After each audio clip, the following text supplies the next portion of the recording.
नमस्ते। आज हम एक ऐसी चीज के सफर पर निकलने वाले हैं जो हर जगह है पर दिखती नहीं। जी हाँ, हम बात कर रहे हैं ध्वनि की। तो एक सवाल से शुरुआत करते हैं। एक ऐसा सवाल जो हमें सीधे ध्वनि के दिल में ले जाएगा। इससे ये समझ आएगा कि आखिर ध्वनि है क्या, और इससे भी ज्यादा जरूरी ये क्या नहीं है। अच्छा, तो ध्वनि को समझने के लिए हमें चलना होगा ठीक उसकी शुरुआत में, मतलब जहां से वो पैदा होती है। और यकीन मानिए, ये बहुत ही सरल है। कभी सोचा है, क्या बिना हिले डुले कोई आवाज पैदा हो सकती है? जवाब है बिल्कुल नहीं। और यही तो सबसे बुनियादी बात है। देखिए, कंपन के बिना ध्वनि का कोई वजूद ही नहीं है, चाहे वो किसी मधुमक्खी के पंखों की भिनभिनाहट हो या फिर गिटार का कोई तार। जैसे मंदिर की घंटी को ही ले लीजिए, जब उस पर चोट पड़ती है तो वो कांपने लगती है ना? बस वही कंपन हवा में एक लहर पैदा कर देता है और उसी लहर को हम ध्वनि कहते हैं। ठीक है, तो ये तो समझ आ गया कि एक चीज कांपती है, पर सवाल ये है कि वो कंपन उस चीज से हमारे कानों तक पहुंचता कैसे है। चलिए इसके सफर पर नजर डालते हैं।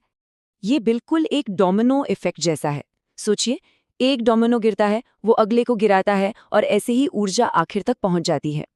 ठीक इसी तरह जो चीज कांप रही है वो अपने पास वाले हवा के कणों को धक्का देती है, फिर वो कण अपने आगे वालों को, और इस तरह ये हलचल आगे बढ़ती जाती है, खुद कण नहीं। तो होता यह है कि जब हवा के कण एक दूसरे के बिल्कुल पास आ जाते हैं तो बनता है संपीड़न या कंप्रेशन, और जब वो फैलकर दूर दूर हो जाते हैं तो उसे कहते हैं विरलन या रेरेफैक्शन। बस इसी संपीड़न और विरलन की जो चेन बनती है ना, वही असल में ध्वनि की तरंग है जो ऊर्जा को आगे ले जाती है। इसको समझने का एक बढ़िया तरीका है स्लिंकी स्प्रिंग। जैसे स्लिंकी को धक्का देने पर वो आगे पीछे हिलता है, ठीक वैसे ही हवा के कण भी तरंग की दिशा में ही आगे पीछे होते हैं, और बस इसीलिए ध्वनि को अनुदैर्ध्य तरंग कहा जाता है।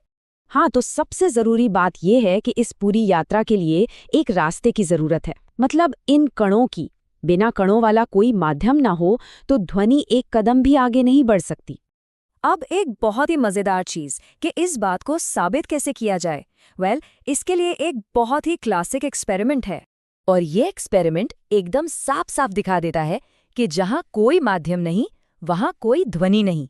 सिंपल। तो फिर जो हमने अभी अभी सीखा, उसके हिसाब से जवाब क्या होगा? बिल्कुल सही, नहीं, क्योंकि चांद पर तो कोई वायुमंडल ही नहीं है जो आवाज को एक जगह से दूसरी जगह ले जाए। और लीजिए, इसी से हमारी स्पेस मूवी वाली पहेली भी सुलझ गई। हकीकत में स्पेस में होने वाले धमाके एकदम खामोश होते हैं।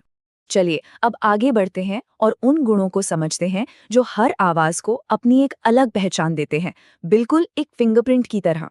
अक्सर लोग इन दोनों चीजों में कंफ्यूज हो जाते हैं, लेकिन फिजिक्स में ये साउंड वेव की दो बिल्कुल अलग अलग प्रॉपर्टीज हैं। तो चलिए इनके बीच का फर्क समझते हैं। देखिए, कोई चीज जितनी तेजी से कांपती है ना, उसकी आवृत्ति यानी फ्रीक्वेंसी उतनी ही ज्यादा होती है, और इसका नतीजा आवाज उतनी ही पतली या कह सकते हैं ऊंची होती है, जैसे मच्छर की भिनभिनाहट। इसी को तारत्व या पिच कहते हैं। और अगर किसी ड्रम पर जोर से चोट की जाए तो कंपन उतना ही बड़ा होगा और आवाज उतनी ही जोरदार होगी। बस इसी को आयाम या एम्पलीट्यूड कहा जाता है। और ये जो छोटा सा फॉर्मूला है ना, ये ध्वनि के सारे मुख्य गुणों को एक साथ बांध देता है। इससे पता चलता है कि साउंड की स्पीड, उसकी वेवलेंथ और फ्रीक्वेंसी, ये सब आपस में कैसे जुड़े हुए हैं।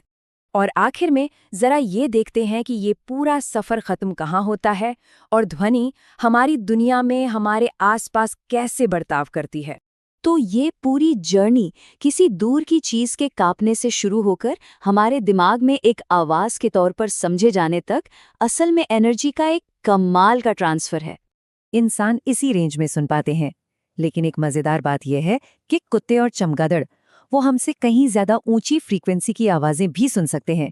और हाँ, ध्वनि की लहर बस यूं ही खत्म नहीं हो जाती, वो अपने आसपास की दुनिया से इंटरैक्ट करती है।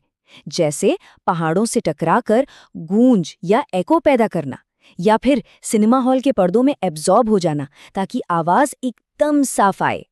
तो ये तो साफ है कि ध्वनि असल में ऊर्जा की एक फिजिकल जर्नी है, और ये बात सोचने पर मजबूर करती है कि हमारे चारों ओर और कौन-कौन सी ऐसी अदृश्य तरंगे होंगी जो हमारी दुनिया को आकार दे रही हैं। एक सोचने वाली बात है ना?